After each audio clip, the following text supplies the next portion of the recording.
interrupt, but we're getting down toward the end, and I wanted to ask you about these allegations against the FBI of anti-Catholic bigotry. There was a letter from 20 state attorney generals sent to Merrick Garland and Director Wray. Can you explain what's going on here and if there's any validity to these allegations? And this is a report that just recently came out based on a an FBI intelligence product that identified uh,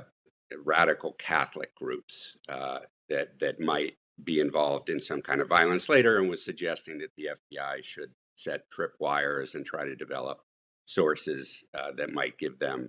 information about any planned violent activity. Um, this is the type of intelligence product that the FBI has been putting out for years. You might remember back in 2011, when I was working at the American Civil Liberties Union, there was a Freedom of Information Act request where we obtained a lot of the FBI's counterterrorism materials, and there were this same kind of almost, I refer to it as a Wikipedia page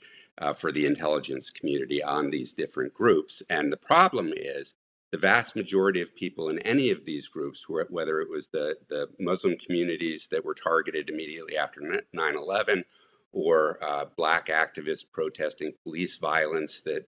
we know as the Black Lives Matter movement, but the FBI called Black identity extremists, that the vast majority of the people in all of these groups don't commit any crimes, are not violent. So why you would want to gather evidence against people who aren't involved in criminal activity, who you have no evidence to believe they're involved in criminal activity, it is what creates this abusive kind of product, and